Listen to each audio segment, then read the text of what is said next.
Welcome to the channel. In this video, we're going to be taking a look at Community Report 56 for Workers and Resources Soviet Republic. This was released on the 9th of August 2022. Now, before we get started, I just want to give you a bit of a heads up on this community report. The first part is relatively straightforward. The devs give us an update of the progress on the current update. The second part gets a little bit involved because what the devs are explaining is some of the background mechanics. But when we get to that point, I'll give you a bit of a warning and a little bit of an introduction before we go through it. Anyway, let's just get straight into it. It says, greetings, dear comrades of the Soviet Republic. We want to apologize for another delayed report, but hopefully we can go on with good news from now, as we know how high the expectations are regarding the release of the upcoming Metro update to public testing. Now, it's not ready yet, but we are intensifying pre-internal testing to switch on into internal testing as soon as possible. And during the writing of the next report, the internal test should be running in full swing. So if nothing goes wrong, the Metro update can be released for public testing before the end of the month. So that's quite an encouraging opening statement. It shows the devs are making progress, and there's a good chance that we will get access to the public testing release by the end of the month. So we're just going to move down to the next bit. Most features of the realistic mode are fully functional, but there are still some issues we need to address. Most critical is the ability to buy containerized resources like UF6 and nuclear fuel at the border. Another thing we need to tweak or think about is the import for vehicles in maps without land-based customs house, because right now it's possible, but you need quite an expensive infrastructure harbour for vehicles and containers. In realistic mode, you need to buy some vehicles at the customs and then send a truck to pick the special vehicles which cannot drive to by themselves. For example, tower cranes, trolley buses and cable cars. If you're playing on the island, you can purchase vehicles, trains for and everything at waterway or airplane customs. Then you can send ship to pick up those things. Besides that, also we need to add more graphic content like overhead railway stations for metro cars, and this may even come during the tests. What they're saying is they've just run into a few problems with respect to maps which effectively have no land-based customs. And I'm assuming that the problem is that when a ship brings in a tower crane, how they're going to transship it to a place which means it can then be sent to a construction office by truck. So moving down, one of the recent changes we did was to set a depth ceiling based on population to avoid exploitation of loans by players. There will be no way to technically unlimited loans and never pay them back, which will be useful especially with realistic mode, but we are sure it will limit others too. The formula takes into consideration the number of workers you have and the current cost of foreign workforce. So it scales very well with inflation, but also counts in the amount of existing loans in other currencies. So it will decrease the available limit for until loans are paid off. We made a short test and you should be able to take loans over 100% of your GDP. If you use all the loans you can also still be debt trapped if you're not careful, but you will not be able to redeem yourself by taking out more and more loans. Then taking it and not paying off only one of the currencies will not help you either. So it looks very much like they've closed off this the loophole where you could take lots and lots of debt. Just to show you, if I open the picture here, you see what they've been doing is taking loads and loads of loans which have mounted up over time. You can see wow, 41 million. I've never got any close to that. But what they've done now is put a cap on it, but it's population related. So it means that it's going to make the early start of the game, where you could often take 4 or 5 million extra in loans, a little bit more complicated. Now, I know Bilbo Jones has demonstrated or talked about this in one of his videos on his current series, where he's playing on the internal test branch. So now we're going to move down to the section of this report where it gets a bit complicated. I'm going to take my hat off to the devs for trying to actually explain this mechanic in words.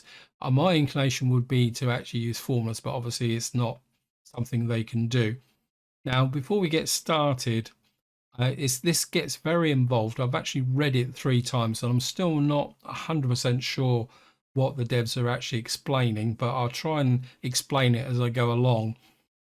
But for anyone who's new to the game or maybe a bit worried about what they're going to be listening to, what I will say is that the central tenet of workers and resources is self-sufficiency. If you build an economy that works towards self-sufficiency in the sense that you produce your base materials and supply your economy from manufactured goods, and then at the same time you make advanced products which you can export, a lot of what I'm just about to read is not relevant. So if you've got a self-sufficient economy, none of this should be any cause for concern. This is really a warning for explanations for players who really want to get into the depth of the import-export market in the game and how and why prices rise. Anyway, that out of the way, let me just see if I can get through this.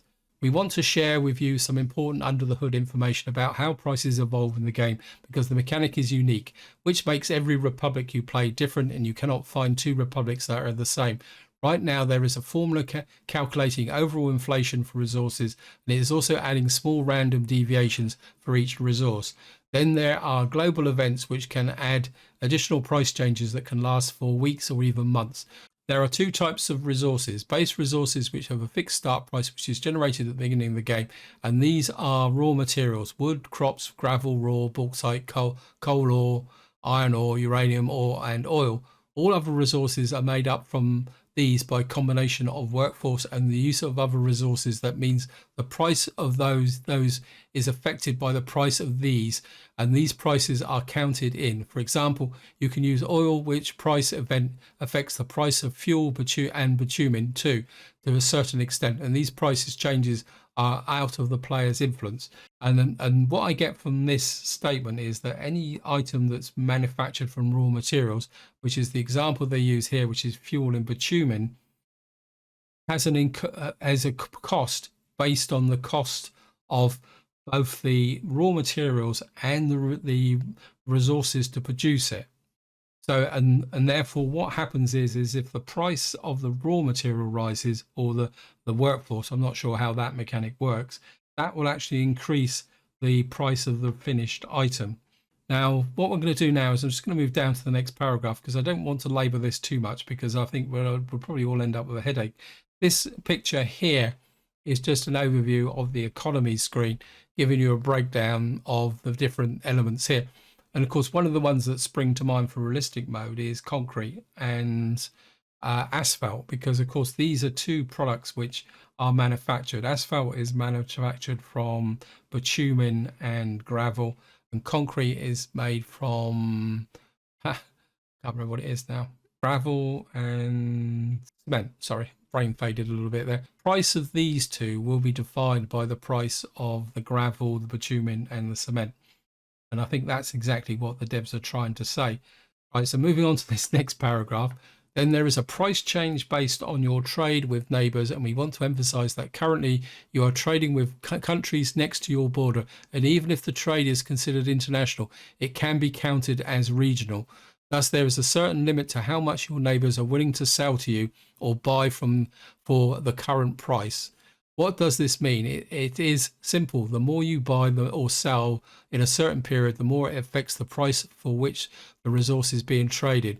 Currently, the period is 75 days, and there is a fixed limit for each resource. Do not ask why these amounts. It is the will of your neighbors. It does not work in a way that your imports and exports do not have an effect on the price while you do not reach the limit.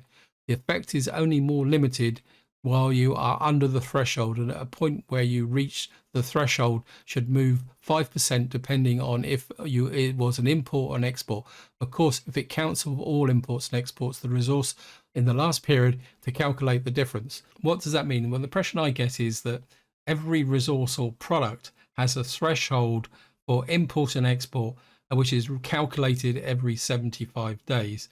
And if you export more than the threshold, the price will decrease by 5%, because we're exporting, therefore we're pushing too many resources onto our neighbor.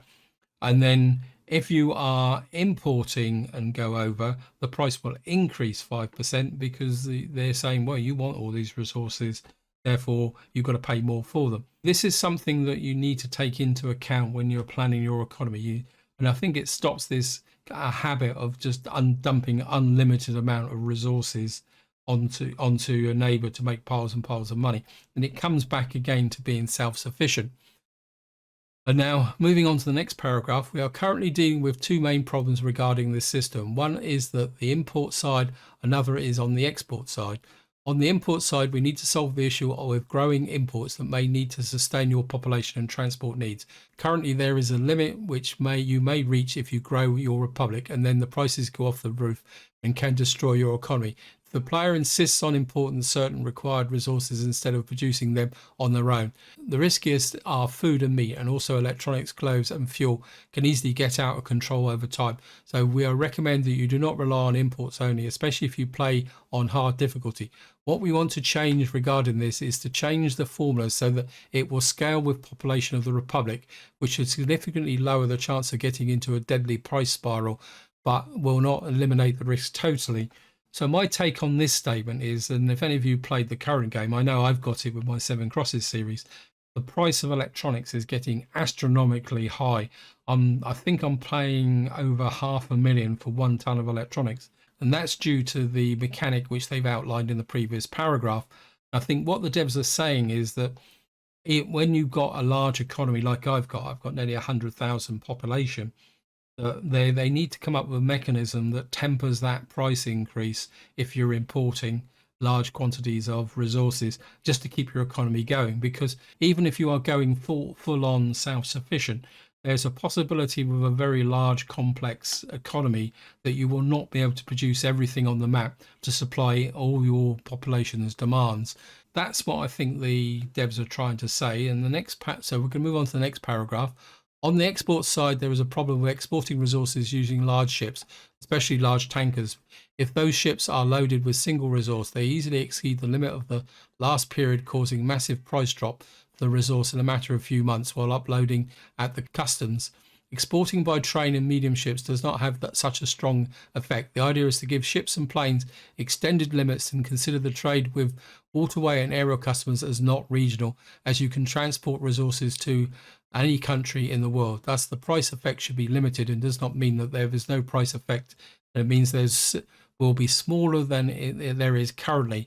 Now, I find this paragraph quite interesting because what that does is open up the potential when you're building a large economy to distinguish between regional trade, which is the goods going across the border, and international trade is what you'd ship out by aircraft and by ships. To me, if the devs can get this right, that actually justifies a reason for shipping out air cargo, something I rarely ever do because I don't regard it as being cost effective with respect to the amount of fuel. But if you can get a premium price by using shipping and air cargo, that gives another layer of complexity in your economic model.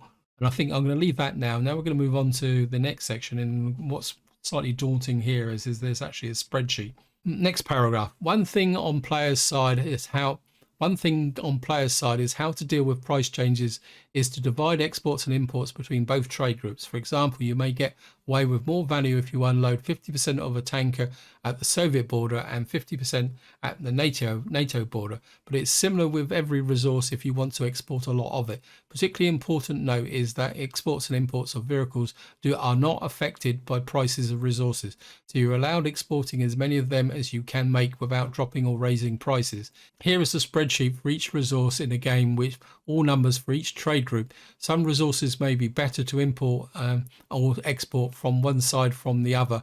And with those numbers, you may have a good estimate for what you can do and how far you can go without imploding or exploding the prices.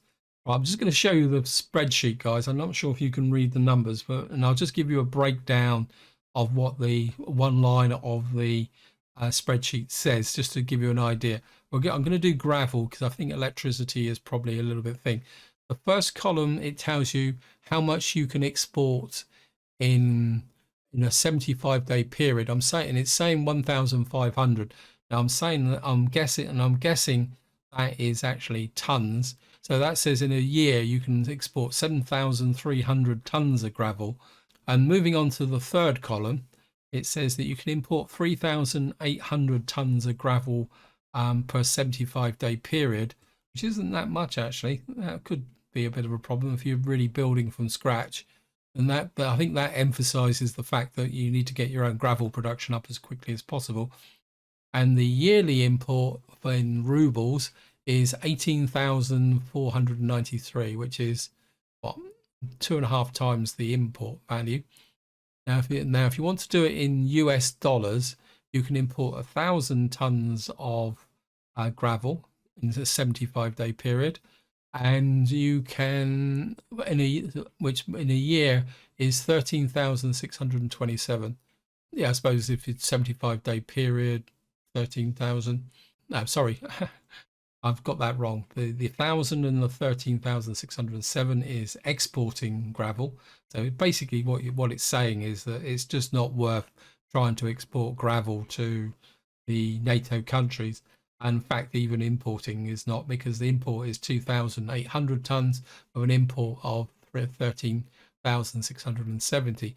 So kind of just looking down very quickly on this spreadsheet, I think it's kind of looking what would be good. Coal's pretty good because we could export 9,500 tons of coal. Oil, so they've preserved coal and oil. Clothes, 220 tons of clothes is manageable. I mean, if you're exporting 220 tons of clothes in a 75-day period, which is what, 2.5 months, that's pretty good. So what they're emphasizing is that what you need to do is export manufactured goods as opposed raw resources. I think that's what I'm going to take away from that, guys. What I will say is, if you want to go through this in depth, what I suggest is you follow the link in the video description and you can open this spreadsheet up and take a look at it in detail. The subtext underneath it is just saying the values for these amounts of respective resources, tons, megawatts, cubic meters, and we can make these available in a downloadable spreadsheet later. So again, if you really want to get into the nuts and bolts of this, feel free to take a look at the spreadsheet. And again, I just want to emphasize for any people who have only just started playing the game, don't worry about it. And the key factor is aim for self-sufficiency. Produce everything what you need, and or especially for some of the advanced products. And then what normally the economy will balance out. And I suppose probably the other takeaway is that if you're planning an export market, once you've got an established economy, look for your high-end products beyond coal and oil. And so moving down to the second to last paragraph, the idea behind this system is that your neighbours have their own limits you cannot change, and you will need to accept the trade deal that they offer. You are just not allowed to buy as much as you wish and without penalty, and you cannot throw as many resources at them without losing some margin, but you can manage to trade successfully over centuries. There are side effects too. The prices change over time, and some resources may be cheaper long term based on your exports lasting for decades, or some others may be more expensive, growing faster due to your constant imports. This should cause that importing resources for production will lower the profit margin you have to be exported resources. It is always better to set up a whole production chain and start producing the input resources at least partially. You don't need to produce all you need to mitigate the price effect of imports over time. For exports, you need to want to give extra reason to use ships and planes for exports of massive amounts of resources. Then you also know now that there is an advantage to export vehicles instead of resources themselves, as they do not affect the price of resources they were made of, because the prices of exports and imports only have an effect of next resources in the chain that made them from. Wow. I've got to take a breath for that. I think I'll just reiterate those points again. What the devs are saying is that the current trick where you can import raw materials to make an item to export can still be done, but the profit margin will shrink, especially, and it's also will have an impact on if it's an item that you need to use internally as well. So you're going to have to pick your regional import-export market very, very carefully. It also emphasizes the importance of exporting and importing using aircraft and ships. Also, the fact that something that I don't normally do very much, and that's export vehicles. So it means that having a strong vehicle export market could be a way forward if you've got a very large economy. And down to the last paragraph, we hope you can make better economical decisions based on this information we gave. It's always cheaper to produce the resources over time. It's always more profitable to produce the resources from homemade resources. There are resources you can use for imports and transform them to exports to make money early, and bear in mind that if you do that excessively over a long period of time, the profit margin will shrink significantly because the price of imports will grow and the price of outputs will go down more than general inflation rate is. And this is all from us from this report. Enjoy the rest of the summer and have fun, and stay tuned for the next report. And just to wind up, guys, I'll be completely honest, what I've said about this is my interpretation. If I've got anything wrong, feel free to chuck it in the comments, because it is quite complex, and I think it would have been a lot easier to explain it using mathematical formulas so that you could see you could actually do a test calculation. This is where I'm going to leave it. Hope you enjoyed the video, hope you found it interesting, and until next time, whatever you do, enjoy your gaming.